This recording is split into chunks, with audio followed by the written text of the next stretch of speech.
कभी सोचा है कि हमारे बोलने का तरीका, हमारी आवाज, हमारे घर की किस्मत तक बदल सकती है? जी हाँ, आज हम एक ऐसी ही कहानी सुनेंगे जो हमें बताती है कि हमारी जुबान में कितनी बड़ी ताकत छिपी है। और कहानी की शुरुआत होती है इन्हीं शब्दों से। ये सिर्फ एक लाइन नहीं, ये तो घर में आने वाले एक बड़े तूफान की पहली आहट है। चलिए देखते हैं कि कैसे इन शब्दों ने सब कुछ बदल दिया। तो चलिए मिलते हैं शर्मा परिवार से। इनके घर का नाम है शांति निवास। नाम तो बड़ा प्यारा है ना? पर सच तो ये है कि इस घर का नाम और यहाँ की हकीकत में जमीन आसमान का फर्क था। ये घर शांति निवास कम और युद्ध का मैदान ज्यादा बन चुका था। तो इस घर में हैं कौन कौन? देखिए, एक तरफ है मानसी, पढ़ी लिखी मॉडर्न सोच वाली बहू। फिर हैं आकाश, बेचारे पति जो अपनी माँ और पत्नी के बीच में पिस रहे हैं। और तीसरी हैं कौशल्या देवी जी, पुरानी सोच रखने वाली सास। अब असल में मसला क्या था? मसला था सोच का। मानसी को लगता था कि उसकी तेज आवाज उसकी सच्चाई की निशानी है, पर परिवार वालों के लिए वो बस बदतमीजी थी। और फिर एक सुबह एक बहुत ही मामूली सी बात होती है। कौशल्या जी को चलने में थोड़ी परेशानी थी, तो उन्होंने मानसी से बस दूध वाले से दूध लेने को कह दिया। सिर्फ इतनी सी बात, पर यही छोटी सी चिंगारी एक बहुत बड़ी आग लगाने वाली थी। मानसी का ये जवाब, उफ, ये सिर्फ एक जवाब नहीं था। ये दो अलग अलग पीढ़ियों, दो अलग अलग दुनियाओं की सीधी टक्कर थी। एक तरफ थी पुरानी परंपराएं और उम्मीदें, और दूसरी तरफ थी एक नई पीढ़ी की आजादी की चाह। कहते हैं ना, जहाँ कलह होती है, जहाँ अपमान होता है, वहाँ लक्ष्मी नहीं टिकती। और इस घर में तो हर रोज ही महाभारत होती थी। तो फिर कहानी में एक अलौकिक मोड़ आता है। घर की देवी, समृद्धि की देवी लक्ष्मी इस रोज रोज के झगड़े से इतनी दुखी हो जाती हैं कि वो उस घर को छोड़ने का फैसला कर लेती हैं। अब यहाँ पर अलक्ष्मी को समझना जरूरी है। देखिए, ऐसा माना जाता है कि अलक्ष्मी देवी लक्ष्मी की बड़ी बहन है और वो दुर्भाग्य, गरीबी और कलह की प्रतीक है। मतलब सीधी सी बात है, जहां से लक्ष्मी जी जाती हैं वहां अलक्ष्मी का वास हो जाता है। और जैसे ही लक्ष्मी जी ने घर छोड़ा, परिवार पर मुसीबतों का पहाड़ टूटना शुरू हो गया। सबसे पहली चोट पड़ी उनकी आर्थिक स्थिति पर। आकाश का जो प्रमोशन पक्का हो चुका था, वो अचानक बिना किसी खास वजह के रद्द कर दिया गया। घर की जो नेगेटिव एनर्जी थी ना, वो अब सिर्फ बातों तक नहीं रही, उसका असर सीधा सेहत पर पड़ने लगा। और इसकी सबसे पहली शिकार हुई कौशल्या देवी। वो इतनी दुखी हो गईं कि उन्हें तेज बुखार आ गया और वो गहरे डिप्रेशन में चली गईं।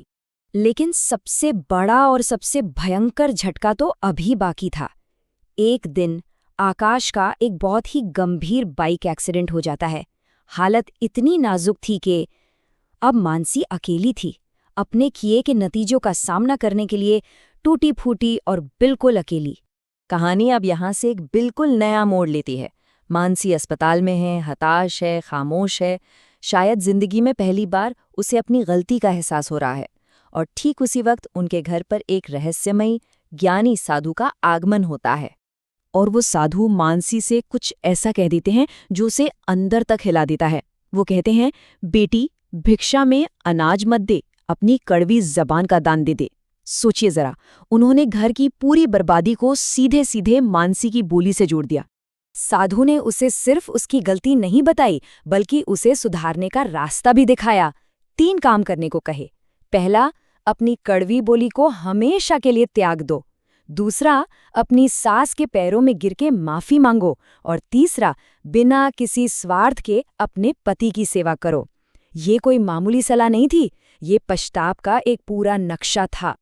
और मानसी, शायद जिंदगी में पहली बार उसने किसी की बात को बिना बहस किए दिल से मान लिया। उसने ठान लिया कि वो खुद को बदलेगी, और इस बदलाव की शुरुआत उसने अपनी सास से की। जब मानसी अपनी सास के पास गई उनकी सेवा करने, तो कौशल्या जी का पहला रिएक्शन जानते हैं क्या था? वो डर गई। और बस उसी पल मानसी का दिल टूट गया। उसे एहसास हुआ कि उसकी आवाज ने उसके अपनों के दिल में प्यार की जगह खौफ भर दिया था। बस फिर क्या था? सालों की कड़वाहट आंसुओं में बह गई। और जैसे ही घर का माहौल बदला, जैसे ही मानसी की वाणी में मिठास आई, चमत्कार होने लगे। सच में, आकाश के घाव वो किसी जादू की तरह बहुत तेजी से भरने लगे। उसकी कंपनी ने ना सिर्फ प्रमोशन वापस दिया, बल्कि इलाज का सारा खर्चा उठाने का भी वादा किया।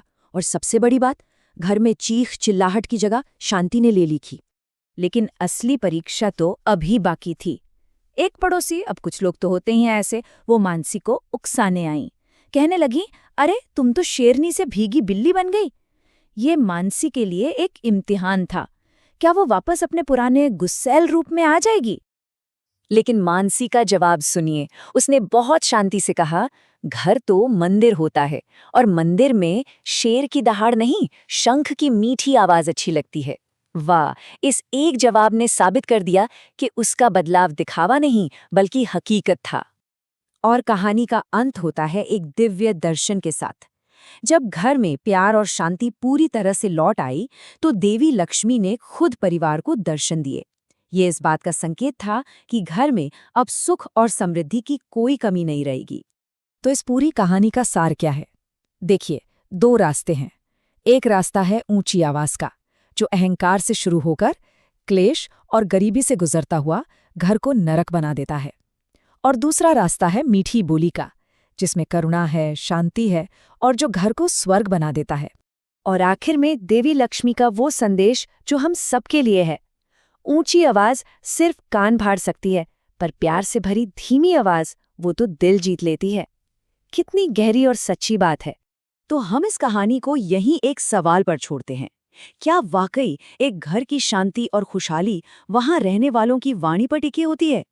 ये कहानी हमें ये सोचने पर जरूर मजबूर करती है कि हमारे शब्दों में कितनी बड़ी ताकत है। इस पर जरूर सोचिएगा।